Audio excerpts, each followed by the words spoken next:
Hello all, welcome back to Toppers Tutorial. So మనం important terms of ancient and medieval హిస్టరీలో we are going to study about ఇప్పుడు మనం నేర్చుకుంటుంది బ్రహ్మగుప్త గురించి చెప్పుకుంటున్నాం. సో రాసుకోండి. బ్రహ్మగుప్త గురించి short note. Ujjain, he was from Ujjain. Brahmagupta ఉజ్జయిన్కి సంబంధించిన మ్యాథమెటిషియన్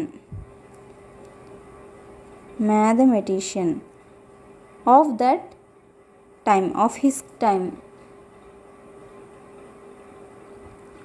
సో ఈ బ్రహ్మగుప్తుడు అనే అతను ఎవరంటే ఉజ్జయినికి సంబంధించిన గణిత శాస్త్రవేత్త. మ్యాథమెటిషియన్ అంటే గణిత శాస్త్రవేత్త. That is about Brahmagupta. So next one, బ్రాహి.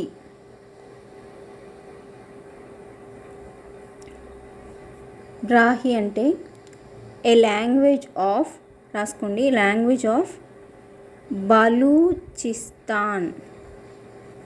So ఇది బలూచిస్తాన్ యొక్క language. Linguistically it is Dravidian. So భాషాపరంగా ఇది ద్రవిడ. నెక్స్ట్ చైత్య. ఇది మనకి చైత్య. సో చైత్య అంటే ఏంటి రాసుకోండి. ఏ సేక్రెడ్ ఎన్క్లోజర్. సేక్రెడ్ అంటే పవిత్రమైన, ఎన్క్లోజర్ పవిత్రమైన ఆవరణ, sacred enclosure. The term is also used for a Buddhist place of worship. Sacred enclosure. ఇది ఇంకా ఎందుకు యూజ్ చేస్తారు? ప్లేస్ ఆఫ్, ఈ టర్మ్ ఇంకా ప్లేస్ ఆఫ్ బుద్ధిస్ట్ వర్షిప్. ఈ పదాన్ని బౌద్ధ ప్రార్థనా మందిరం అని కూడా పిలుస్తారనమాట. నెక్స్ట్ వన్, చాందర్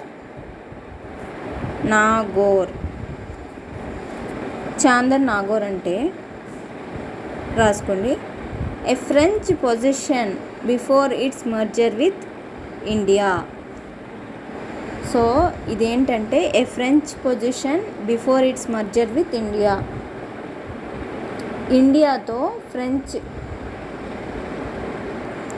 ఫ్రెంచ్ విలీనం కాకముందు, మర్జ్ అవ్వకముందు, విలీనం కాకముందు ఇది వాళ్ళ యొక్క స్వాధీనం అన్నమాట. వాళ్ళు స్వాధీనం ఉంటున్న ప్లేస్, వాళ్ళు స్వాధీనం చేసుకున్న place. A French position, French వాళ్ళు స్వాధీనం చేసుకున్నారు ఎప్పుడు? Before its merger with India, ఇండియాతో మర్జ్ కాకముందు, దాన్ని అది చందర్ నాగోర్. నెక్స్ట్ చార్వాకా. రాసుకోండి about Charvaka is known as the greatest of the materialistic philosophers of ancient India. Charvaka is known as the greatest of the materialistic philosophers of ancient India.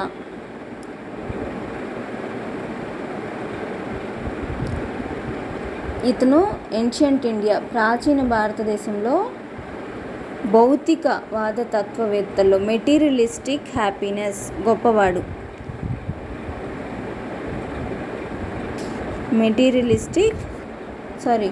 Materialistic philosopher, not happiness, philosopher. చార్వాకా అనే అతను ancient ఇండియాలో, ప్రాచీన భారతదేశంలో materialistic ఫిలాసఫర్స్లో గొప్పవాడు. A religious sect following a materialist philosopher. భౌతికవాద తత్వశాస్త్రాన్ని అనుసరించే మతపరమైన విభాగం. That is about చార్వాకా.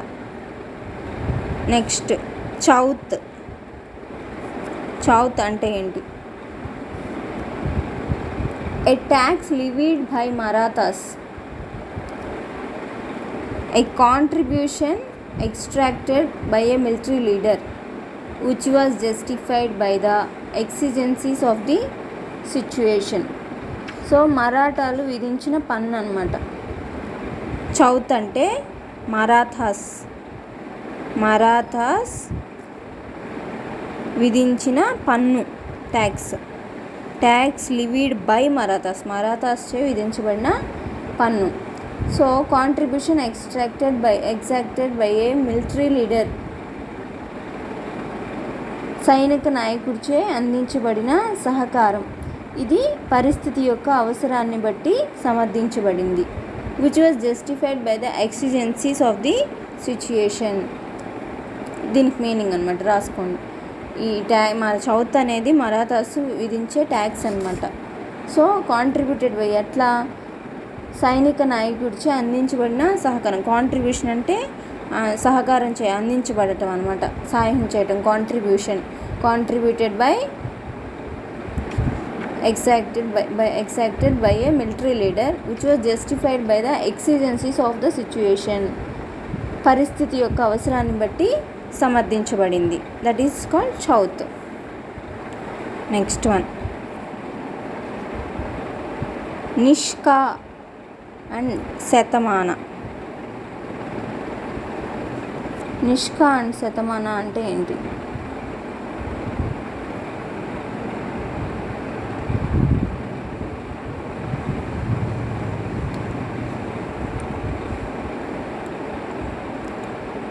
సో రాసుకోండి. In the Vedic text it taken to be the names of coins. ఈ నిష్కా అండ్ శతమానాన్ని వేదిక్ టెక్స్ట్లో కాయిన్స్ యొక్క పేర్లుగా రాశారనమాట, names of coins. But they seem to be only prestige objects. ఇవి ప్రెస్టీజ్కి ఆబ్జెక్ట్స్ లాగా మాత్రమే కనిపిస్తాయి. Coins made of metal first appeared in the age of Gautama Buddha. So Gautama బుద్ధుని టైంలో first metal coins made of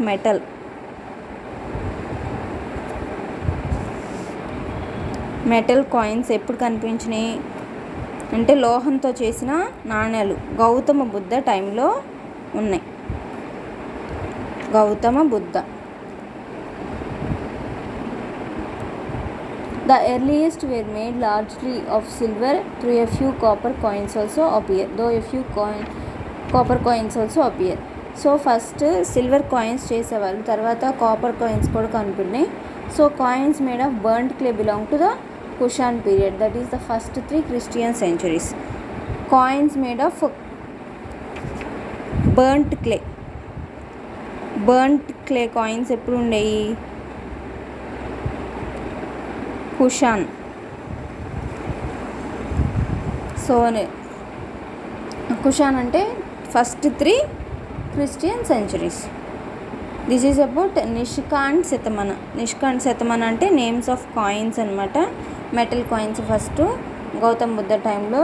so ఎర్లియర్గా సిల్వర్ అండ్ కాపర్ ఉండేవి, తర్వాత బర్న్ట్ క్లే కాయిన్స్ కుషన్ పీరియడ్లో ఉన్నాయి.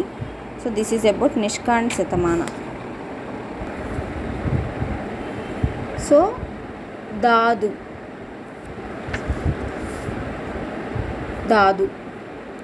సో దాదు అంటే ఏంటి? The saint from Gujarat who preached non-sectarianism in medieval times, they founded the Brahma Sampradaya, the sect of Brahma. So Dadu అంటే ఎవరంటే the saint from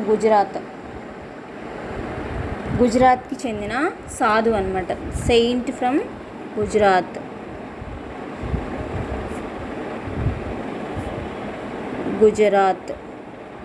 Dadu is a saint from Gujarat.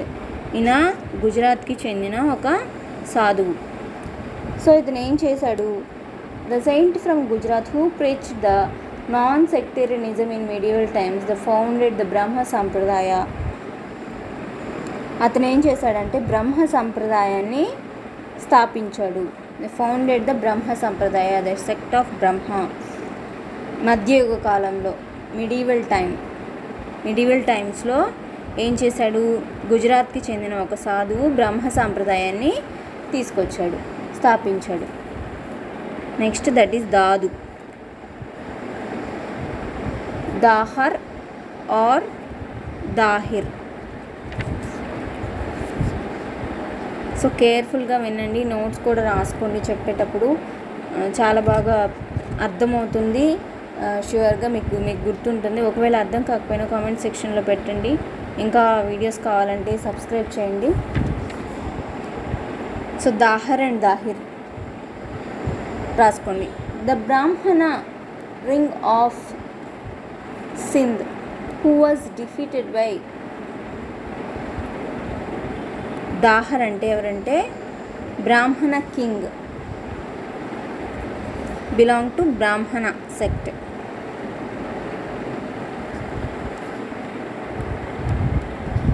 Of సింధ్కి సంబంధించింది. Who was defeated by Arab invasion AD 712 by Muhammad bin Qasim. So ఈయన ఎక్కడ defeat అవ్వబడ్డాడంటే Arab ఇన్వేషన్లో. ఎప్పుడు defeated in Arab invasion 712 AD. ఎవరి చేత? Muhammad bin Qasim. Muhammad bin Qasim. Muhammad Dahar or Dahir, ఈయనకి రెండు పేర్లు, దాహర్ ఆర్ దాహిర్. ఈయన ఏంటంటే ఈయన ఒక సింధ్కి కింగ్ అనమాట, బ్రాహ్మణ కింగ్. ఎలా ఎవరు దీన్ని ఓడించారంటే అరబ్ ఇన్వేషన్లో మహమ్మద్ బిన్ కాసిం ఓడించారు 712 ADలో.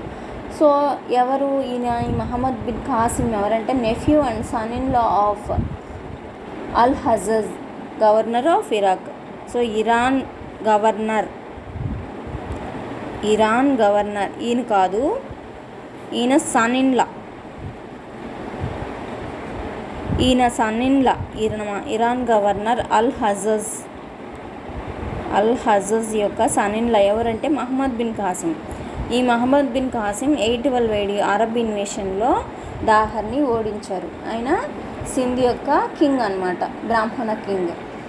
The Indian ruler Dahar offered a brave resistance in the battle, near Roar, but was defeated and killed. ఈయన ఏం చేశాడంటే ఈ దాహర్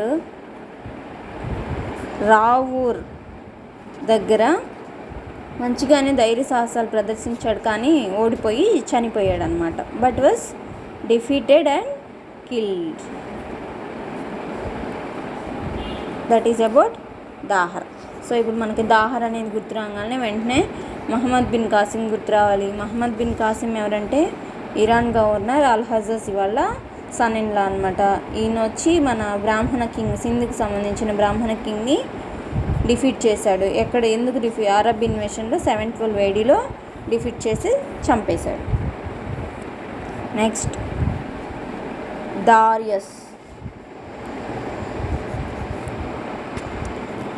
దారియస్ గురించి చూద్దాం, రాసుకోండి. The Iranian ruler who penetrated into northwest India in 512 BC and annexed Punjab west of Indus and Sindh. Iranian ruler who penetrated into northwest India. So ఈయన ఒక Iranian ruler అనమాట. నార్త్ వెస్ట్లోకి చొచ్చుకొని పోయాడు.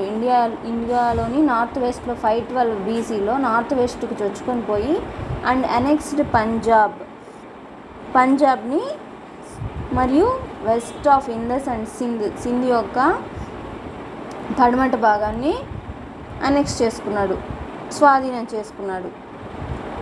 దట్ ఈజ్ అబౌట్ దారియస్ ఎవరంటే Iranian ruler. ఏం చేశాడు? North west of India, north వెస్ట్లోకి చొచ్చుకుపోయి ఏం చేశాడు? పంజాబ్ని వెస్ట్ సింధ్ అండ్ ఇందస్.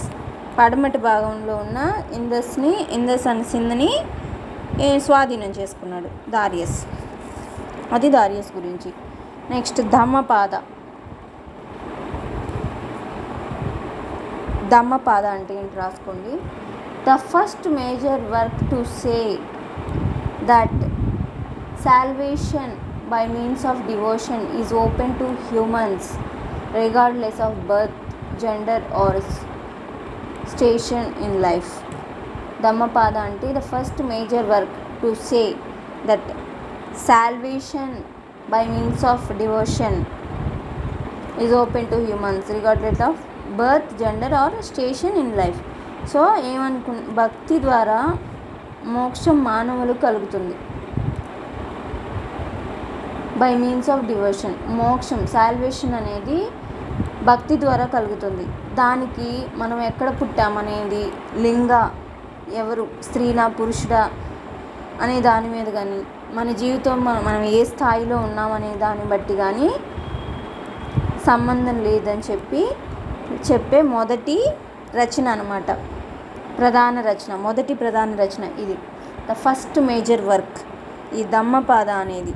మనకు మోక్షం అనేది మన భక్తి మీద ఆధారపడి ఉంటుంది. కానీ మనం ఏ లింగంలో పుట్టాము, ఎక్కడ పుట్టాము, ఇప్పుడు మనం ఏ స్థాయిలో ఉన్నాము, అడుగు తింటున్నామా, లేకపోతే రాజులు అయ్యామా, లేకపోతే ఇలాంటి మన స్టేజ్ ఆఫ్ లైఫ్ని బట్టి అది బేస్ అయి ఉండదని చెప్పి రాసిన ఫస్ట్ వర్కే ఈ ధమ్మపాద. నెక్స్ట్ ధర్మచక్ర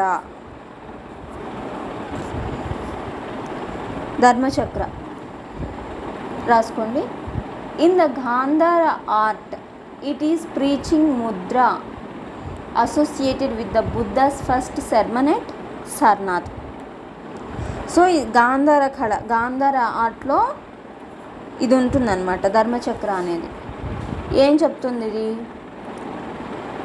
సర్నాథ్లో బుద్ధాస్ యొక్క బుద్ధిస్ట్ ఫస్ట్ సెర్మన్ జరిగింది కదా సర్నాథ్లో.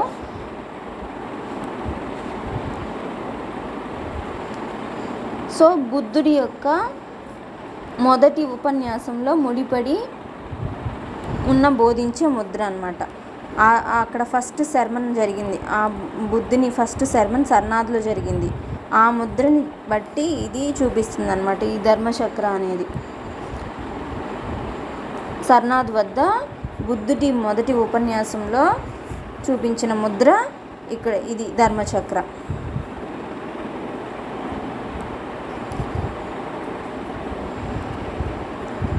దాన్ని బట్టి ఉందని చెప్తున్నారనమాట. ఇక్కడ సర్నాథ్లో ఫస్ట్ సెర్మన్లో బోధించి ఉన్న ముద్ర ఇది అని చెప్పి అక్కడ ఉంటుంది. సో నెక్స్ట్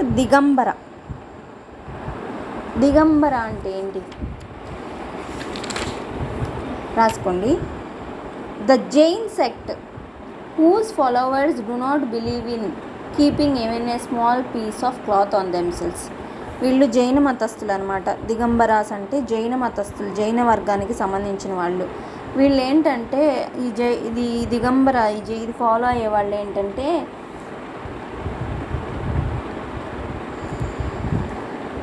తమ ఒంటిపై చిన్న గుడ్డ ముక్క కూడా ఉంచుకోవడానికి వాళ్ళు నమ్మరనమాట.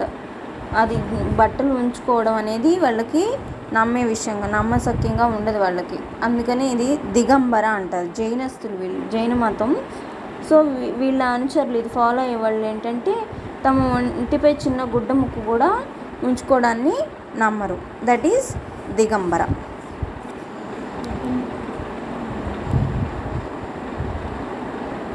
So this is about this class. And ఈ టర్మ్స్ అన్నీ కూడా బాగా ప్రాక్టీస్ చేసుకోండి. మీకు చాలా బాగా యూజ్ అవుతాయి. మీరు మర్చిపోరు. కొన్ని బిట్స్ మీకు అటెంప్ట్ చేయడానికి ఈజీగా వెంటనే గుర్తొస్తాయి.